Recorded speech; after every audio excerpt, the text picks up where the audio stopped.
మీ అందరికీ విజయదశమి శుభాకాంక్షలు and welcome back to my channel.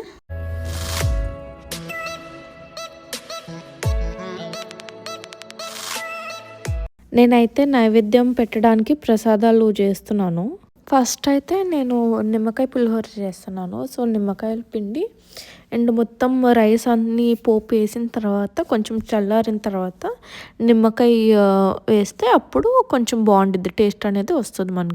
ఇంకా అవ్వంగానే కేసరికి బాదం పీల్ చేస్తున్నాను. అండ్ ఫస్ట్ కడాయి కొంచెం ప్రీ హీట్ అయిన తర్వాత నెయ్యి వేసుకున్నాను. నెయ్యి కరిగిన తర్వాత కొన్ని జీడిపప్పులు వేసాను. జీడిపప్పులు కొంచెం రెడ్డిష్గా వచ్చిన తర్వాత కొంచెం సూజీ వేయండి, మీకు ఎంత కావాలి అంటే అంత క్వాంటిటీ వేసుకోండి.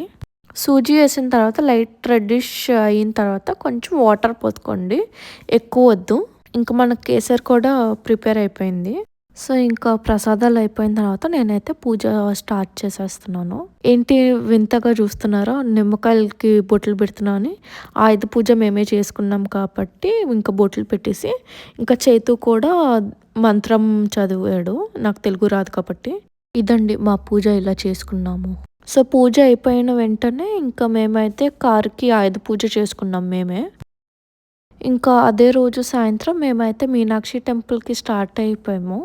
ఇంకా మా హౌస్ నుంచి 1.5 hour డిస్టెన్స్ ఉంది. టెంపుల్కి అయితే రీచ్ అయిపోయాం మేము. అదేంటో టెంపుల్స్కి వస్తే చాలా ప్రశాంతంగా ఉంటుంది మనకి. సో మేము వెళ్ళే టైంకి హారతి కూడా ఇస్తున్నారు. ఇంకా ఆ టెంపుల్ బ్యాక్ సైడ్లోనే బొమ్మల కొలువు కూడా పెట్టారు. చాలా చూసారు ఎంత చక్కగా పెట్టారో. బొమ్మల కొలువులో ప్రతి ఒక్క దేవుణ్ణి పెట్టారు చూసారా.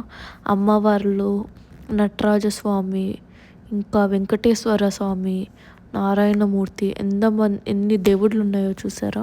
ఇంకా మీనాక్షి టెంపుల్లోనే మనకి వెంకటేశ్వర స్వామి కూడా ఉన్నారు. మేము వెళ్ళిపోదాము అనుకునే లోపల హారతి ఇస్తున్నారు చూసారా. వెంకటేశ్వర స్వామి ఎంత బాగున్నారో, బలా అలంకరించారు కదా. ఇంకా టెంపుల్ కూడా చూసేసుకుని ఇంకా మేమైతే రిటర్న్ అయిపోతున్నాం ఇంటికి.